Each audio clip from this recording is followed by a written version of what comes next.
All right. Nothing like a little Zeppelin to get you going in the morning. So I've decided to start doing more of these lives, maybe two a week, maybe even more if we get going. Part of the reason is the absurdity coming out of Point Reyes is so frequent that you can't keep up with it unless you deal with it on the spot. In the past, I tried to save everything up for some well edited video to release later. No, I am going to start addressing these things live. And hopefully, those of you who are fighting to save Point Rays will get onto this and want to possibly voice your opinions on here. Today, I'm going to read an article that was just published in the Marin Voice, and it hits close to home for me. We're once again talking about the housing situation for Point Reyes ranchers. And if you don't know, Andrew Giacomini has come through with this lawsuit to try and get permanent housing, apparently, for ranchers who are currently living in the seashore, even if the ranchers leave, which, as this article so well states, it's absolutely absurd. So the title is Marin Voice. Concerns of Point Reyes ranch workers are between employees and employers. Well, of course they are. I could stop right there. I'm going to put the graphic up that goes along with it. And I just, how do people get cowed so quickly, so easily, to think that someone should be owed housing after the employment is over with? Who else gets that sort of treatment? In the early days of me screening about Point Reyes National Seashore,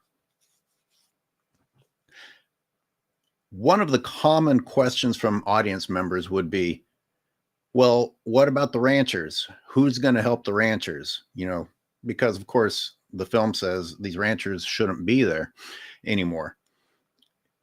And multiple responses. One response is, why do you think the ranchers aren't getting help? How much help do you think millionaires need? And yes, they are millionaires. But most importantly, why do we have a special set of rules when it comes to ranchers?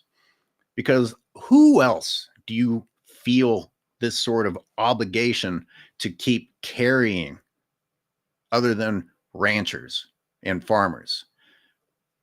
The reason this hits close home to me is that I was a teacher. I went to school for a long time. I went into massive school loan debt. I got my master's. I got my California teaching credential. And my big reward was a poverty level wage in which I couldn't afford to live where I wanted to live. These people can't afford to live on coastal property in Marin County of California. That's for damn sure. But suddenly we think that we owe it to them to stay there. Why? Why don't you have this level of concern or sympathy for educators? That's just one example. But can we also look at the fact that you just voted someone into office who has said that these people are the ones who are tearing our country apart, the enemy from within, undocumented people from south of the border? Those are the person that you just elected's words, not mine. And I actually went through great lengths a few years ago to try and wake people up to the conditions that ranchers themselves were subjecting these people to. And I didn't release my interviews for a long time because I also went through the effort of finding legal aid to protect these people because they were, in fact, undocumented. Now we have someone in office saying he's going to deport documented and undocumented people. Obviously, Trump is buddy-buddy with the ranchers in Point Reyes, so that probably won't happen to their employees. But isn't it interesting that we have Andrew Giacomini saying we owe undocumented employees housing in a national park, while the current president wants undocumented employees out of the country? Now, you might side with Giacomini saying, well, it's nice that he's coming to the aid of these people. Well, where was Andrew Giacomini the 30 years that these undocumented people were being subjected to terrible living conditions by his buddy ranchers? You know, there's something very suspicious about Giacomini's timing. There's something very suspicious about this concern from someone who is part of a ranch empire, the Giacominis themselves. I would like to think that his intentions are pure, but they're very suspicious. And they're interfering with the progress that was being made to restore Point Reyes National Seashore. The ranchers don't belong there, and the ranchers are the employers. So their employees don't belong there. Now, if you look at that picture, I got to tell you, after the interviews I conducted and the description of the housing that I heard from the people I interviewed, this in the foreground might be where they kept the ranch employees. I mean, the condition of all of the structures, except for a handful in Point Reyes, are laughable and despicable. And the people who are running those ranches are who should be responsible for that. And as I learned over the years, no, they wanted the Park Service to do it, and they wanted the taxpayers to do renovations and restorations. That was part of the strategy of getting them labeled as historic structures. But let's read this article because it's good. You know, it's not a masterpiece or anything, but it doesn't have to be, because what is being said in it is so blatantly obvious. Someone just needed to say it. Neil Desai, the author, is Pacific Region Senior Program Director for the National Parks Conservation Association. That was a mouthful. Okay, so just so you know whose voice is finally being heard. And it starts out by saying, let's read the title again, because it says everything. Marin Voice, concerns of Point Reyes ranch workers are between employees, employers, as is the case for just about every employer-employee situation that exists. But suddenly, we have some special rules for Point Reyes. Opening line, Point Reyes National Seashore is at a critical crossroads. After nearly 3 years of litigation over damaging ranching operations, we're on the cusp of a breakthrough. It's been more than 3 years. And Point Reyes National Seashore is not at a new critical crossroads. This is just the state of Point Reyes National Seashore. On and on and on. The ranchers need to leave. They find ways not to leave. The ranchers got bought out for millions of dollars and still didn't leave. And here we are, the taxpayers who own the land, still subsidizing private profit businesses who now, despite decades of mistreating their employees, we're supposed to think, oh, there's some sort of concern for these employees and their livelihoods. I can't afford to live in California. Why do they deserve to live somewhere like that more so than I do? Why? Why? Because they got abused by ranchers? Is that why? You're going to make it up to these people because of the abuse they suffered at the hands of the ranchers who we're supposed to pretend are concerned for them? I got to go back to the McClure example. Point Reyes Light is still not corrected or withdrawn or apologized. And Marin Independent Journal did it too. They all did it. Everybody jumped on board the pity story about McClure's Dairy shutting down, closing its doors, ceasing operations. All of these words were used multiple times. Oh my God. He's going to move on to new stages in his life. Nope, he didn't go anywhere. But the first thing he did was kick out the people that were working there. The first thing he did was kick out the people that were working there. McClure is still there on property that is mind-bogglingly vast. Why did he need to kick all these people out so fast? Guess what? We're paying his rent. Worst thing I ever did was give up my rent-controlled apartment for family reasons. I haven't been able to find affordable housing where I want to live since. Well, the ranchers have rent-controlled properties on steroids. Like, their rent control is basically based in the 1950s. Like, they're paying nothing for that land. And we, the taxpayers, are picking up the operating expenses while ranchers continue to damage and destroy the seashore for private profit. And these are the people that were supposed to be helping their employees find somewhere to live. Are we going to extend this to everyone who needs somewhere to live after their employment comes to a close? If in fact it ever does come to a close. Continuing. See, I can rant. My God, I rant and rant and rant. The issues are clear. Within the Point Reyes National Park boundaries, there have been findings of substandard ranch worker housing. Substandard. That's putting it mildly. Marin County officials have documented evidence of raw sewage discharges. That's one of many things that could have been said here. Additionally, market challenges have made it harder for ranches, particularly dairy ranches, to stay profitable. All right, so much to unpack in one paragraph. The Park Service were present during so-called inspections, which were just check the box and let the ranchers continue with business as usual. You know, this is coming from the interviews I conducted of B Ranch, Mendoza. And the conditions weren't a secret.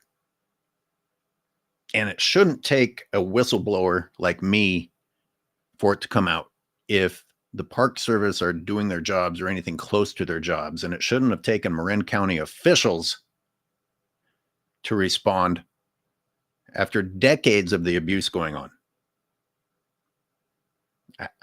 I'm still trying to understand how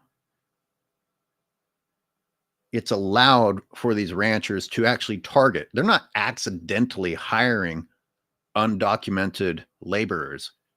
It works in their favor because of what they can get away with.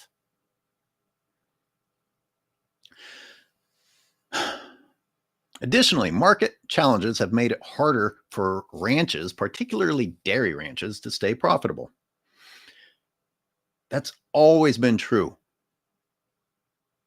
If you talk to a dairy rancher who's honest, who reflects back upon the dairy industry, like Judd Howell, for example, the wildlife expert, the PhD I interviewed for the films, he grew up on a dairy farm.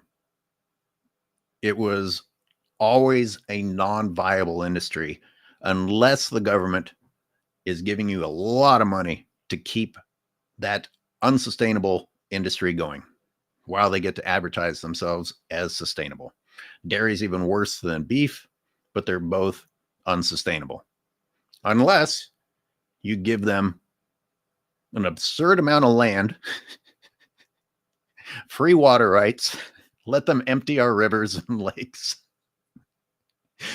give them billions of dollars in government subsidies so that these people can keep turning profits. You know, how many people even get to be profitable? It takes a long time for a lot of people.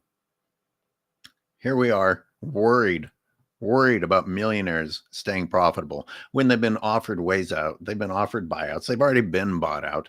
They've been offered transition programs to more planet-friendly products. No, they're not interested. Why? Because daddy did it.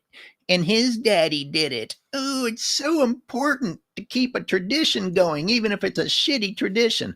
What a lame excuse. Daddy did it.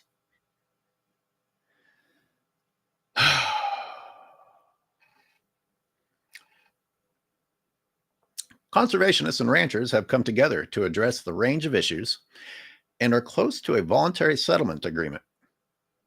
However, by the way, that's all mysterious.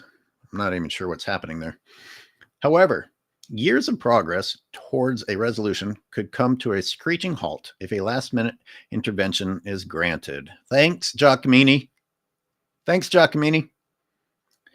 Recently, some ranch workers requested to formally intervene in litigation. Well, you mean they were persuaded to do so. While this may seem well-intentioned, it would create a big problem. They are, in effect, asking for the National Park Service to provide them special housing rights within the park, even if the ranchers leave. It's just mind-bogglingly absurd. And I'm calling out anyone and everyone who read Giacomini's crap that he's been publishing and jumped on the bandwagon of pretending that you are sympathetic to the plight of these people. No, you're not. Who else do you extend that sort of sympathy toward? Who else do you extend that sort of sympathy toward? Yeah, I learned that California has some sort of a program to help illegal immigrants with housing payments. And look, I don't believe that illegal immigrants are what's tearing the country apart, but for someone who can't afford to live in California with a master's degree and a few other degrees, and it hurts a little bit to hear things like that. But those very examples piss off the rich Republican conservatives. And yet those are the same people who are going to turn around and get behind Giacomini here. Oh, well, in this case, let's give them whatever they need. Why don't these millionaire ranchers have any responsibility toward helping these people if, in fact, they care so much about these people? You don't need to look far to understand that there isn't any genuine concern for these people. All you have to do is look at how they were treated during their actual employment.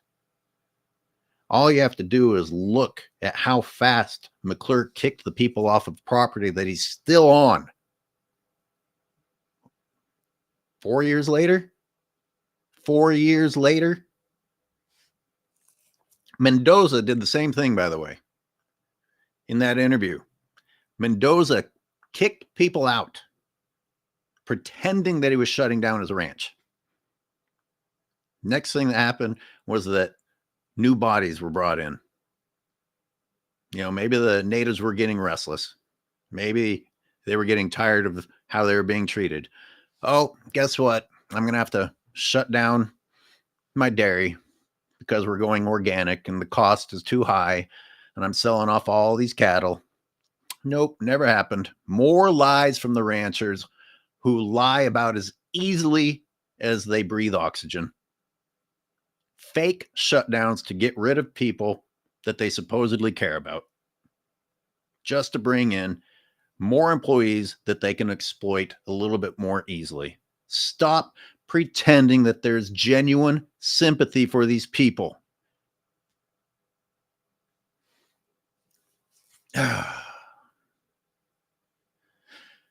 The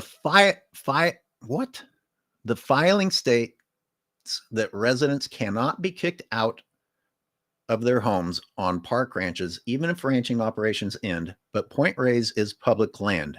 Individuals cannot claim private housing rights on it. Well, God, you'd think that comes without saying, right? It's public land. The ranchers don't own it. They're leasing it at a steal and already got paid to leave once. By the way, did you know that with the money that they were given to leave to help them with their transition The first time around, they used that money to go and buy more land outside of the park and expand their empire, buy up lobbyists and politicians, and therefore never have to actually leave. These are the good people. These are the good, hardworking, honest Americans that now supposedly also are warriors for the people that they have victimized themselves. By law, private housing on the land is not allowed. By law. When Point Reyes National Seashore was created, taxpayers purchased the land, making it public property, as I've mentioned a few times already. And that is true. If anyone is new to the Point Reyes story, that is public land. You are free to walk around. You're free to walk through the pastures. I don't know why you'd want to. It's just manure, dirt, and invasive weeds and barbed wire. But you're free to if you'd like to. Ranchers who were paid for selling their land have continued to lease this land from the public through the National Park Service. Let me add again, at a steal of a rate, at a rent control rate that would come from the 1950s. In allowing taxpayer funds to be used, Congress explicitly banned leasing this public land for private housing. See, we should get this guy on the show in the future to expand on that. What exactly is stated whereby Congress explicitly banned leasing this public land for private housing? These public lands belong to all of us, including the 2 million people who visit annually. Allowing private housing would undermine these laws and subvert taxpayers who fund national parks like Point Reyes. Should this intervention be granted, it risks setting a dangerous precedent that could affect the entire national park system. I'm going to put a link to this in the description of the video if anyone wants to go back and read it themselves. Okay, quote, other groups could start claiming private housing rights on public lands across the country. Correct. We're setting a precedent, a ridiculous precedent. By the way, speaking of sharing, let me go ahead and put the call link up.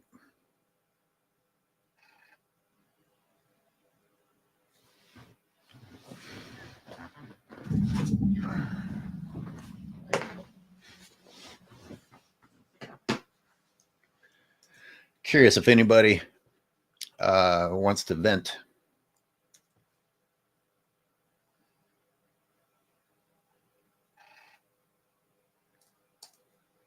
Oh, we've got a few comments in the sidebar. Let's read some comments. Amy S. The ranchers are not entitled to the land there and are not entitled to housing there either. Their logic doesn't make any sense. Well, when you've been as spoiled as these entitled brats have been, you start to not think clearly. I mean, some of the demands they've made over the years I have discovered through Freedom of Information documents just shows that they actually expect everything to be handed to them. Everything. DC from the Rev says, solid article. Just read it earlier this morning. And the call-in link is up, or you can just put in your comments if you'd like anything that you're wanting to say be heard. And as this is a brand new show, as it gains momentum, hopefully a lot of you will use this as a means by which to vent your frustrations. Going back to the article, quote, it suggests that employees of a business on formerly leased land in any national park have a right to private property there. Imagine if this happened at Yosemite National Park. What if each of the 1,000 concessionaire employees had a right to live in the park, even if their employer left?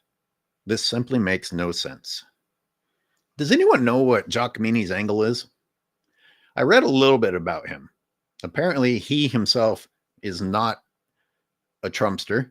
Apparently, he himself has done work for, or at least states that he's interested in helping people who are not quite as privileged as others.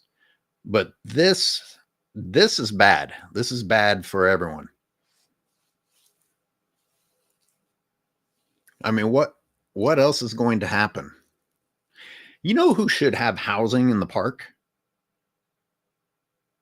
Conservationists, environmentalists, restoration biologists. How about teachers? Can't tell you how frustrating it is to live in the richest country on the planet and have that government have no interest in improving the education system.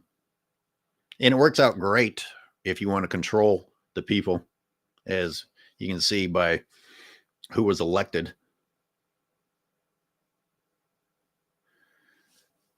Uneducated people are who turned that vote. And of course, we're talking about most of the nation now when we talk about uneducated people.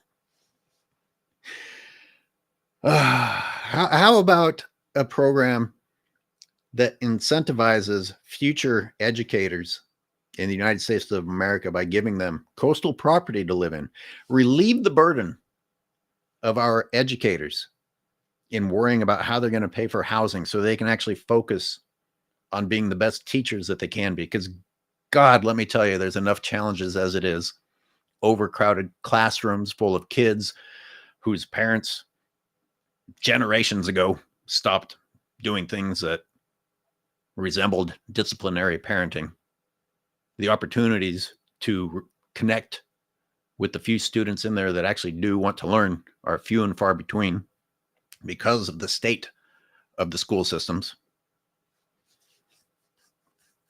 And on top of that, you're underpaid. You're paid something that makes it next to impossible to live where you're trying to teach at. Yeah, we have bigger problems to worry about than housing undocumented employees inside of a national park. Jesus Christ. Sorry. Sorry. Forgive me for that. The issue is straightforward. Ranch workers have employment agreements with their employers. Yes, they do. In fact, it was explained to me that the housing on that property that we bought allowed the ranchers to pay these people even less.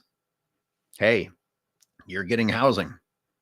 You know, there's holes in the floor and the walls are falling down and you're breathing in fungus and you're sharing a bed with raccoons and there's open sewage leaks. I'm not making this up. So we're not going to pay you because we're providing this housing. God, I wish it wasn't true. It sounds like I'm making up a sitcom. Oh my God. So yeah, anyway, that's an example of the agreement that the ranch workers and their employers, the ranchers, have. Hey, we're going to pay you even worse than the already absurd amount of money because you get to live here.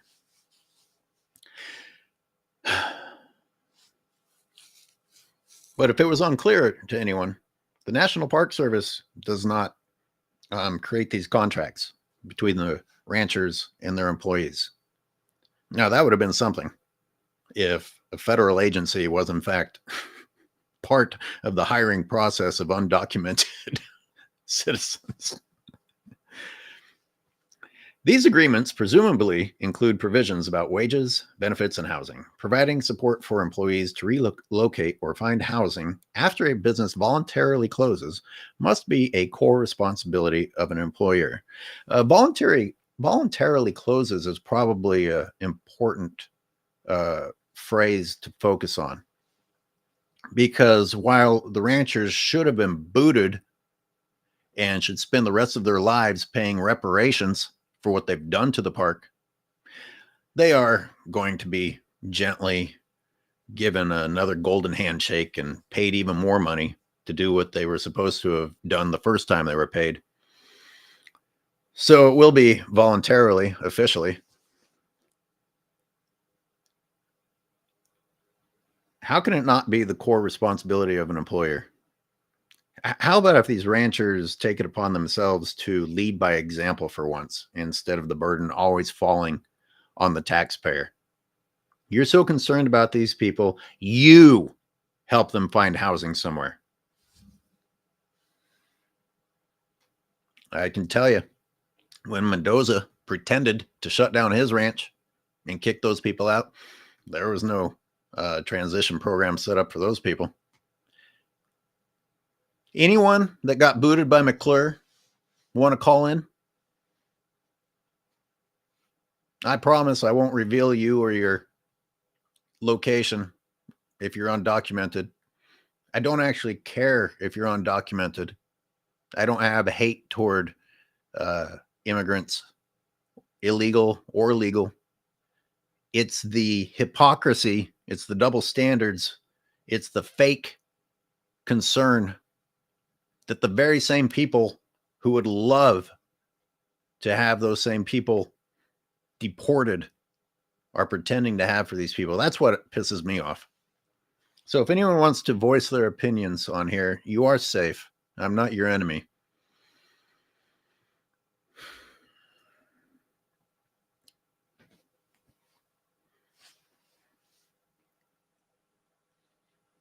Let me read a couple more things.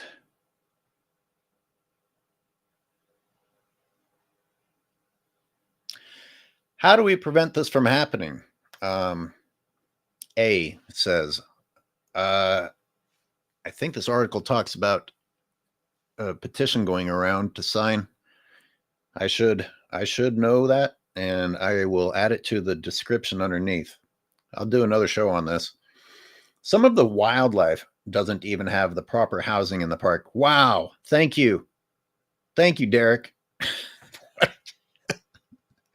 But you know what people are going to say to that comment? Oh my God, you value animals over humans, which by humans are part of the animal kingdom for anyone who doesn't understand that. But yes, non-human animals whose very existences are threatened are not receiving the care or concern that they deserve. And out of nowhere, people suddenly have so much concern for these ranch employees. Let's read another one. Shame. Man, they've got to change the font on here so I can read who's saying this. Shame on the National Park Service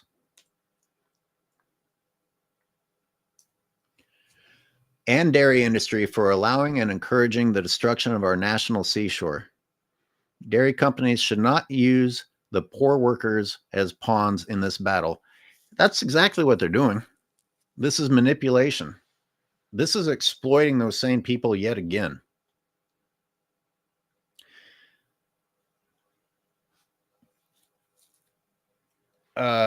Here we go. Dispensier.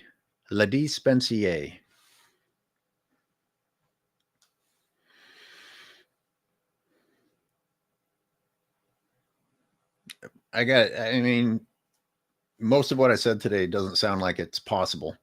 And this is why we're going to be doing these shows more and more often.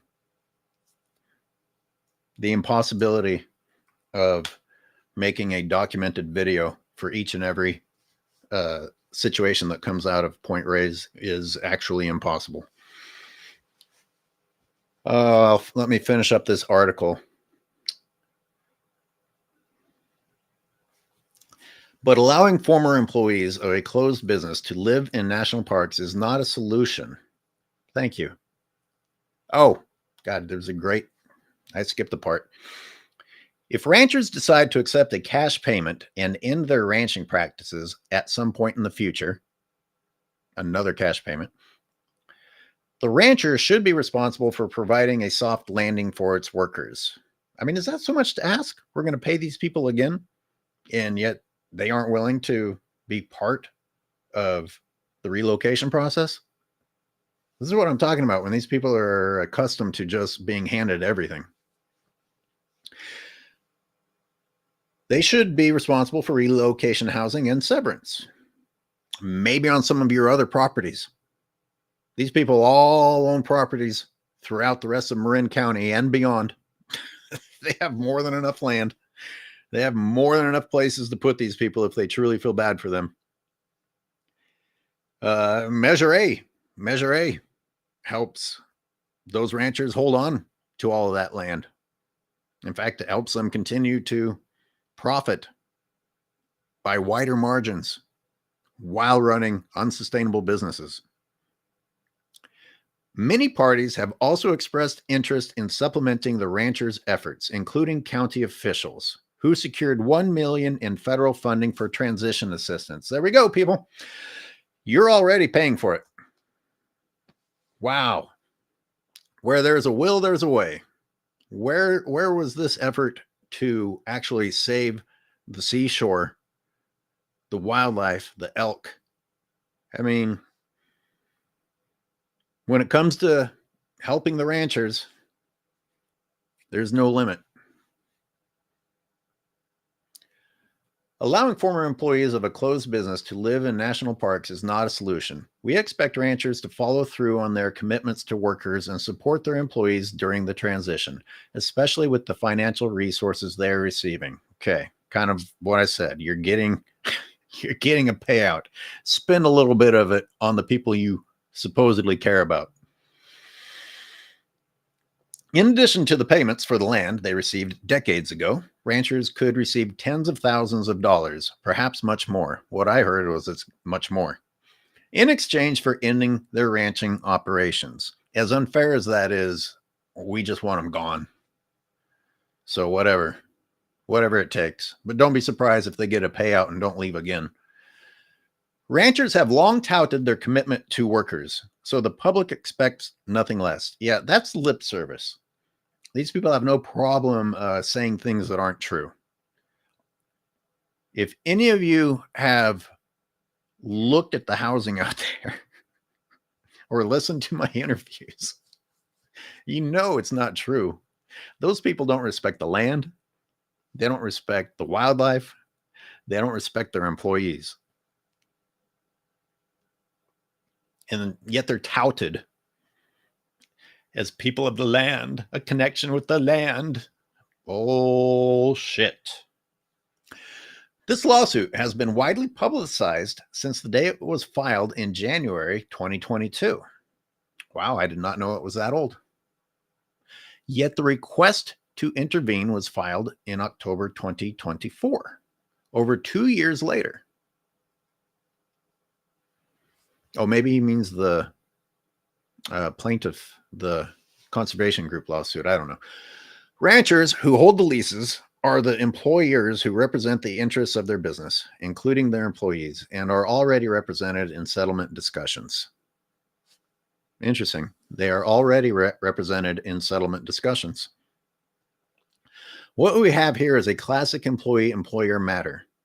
Ranch workers can and should press their employers for the support they seek. They won't because they're scared to death. Just listen to my interviews. They were held in fear while being employees there, not to ask for better conditions. Now you expect those people to say, hey, help me with my transition? The only way that that'll happen is if we publicly shame the ranchers into doing it, the same way we had to publicly shame the Park Service into taking water to the elk. The only reason it happened. But intervening in a federal lawsuit is an overreach the court should reject. That was the final sentence.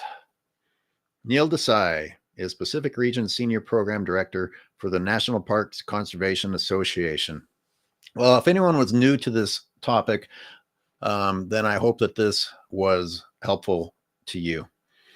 We will revisit this topic and many others.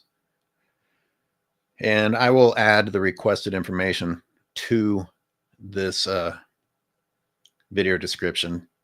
Thank you for the members of the channel. Thank you, those of you who have been tuning in. Thank you to those who tuned in today. And we'll build up the audience. And don't worry, we're not leaving this topic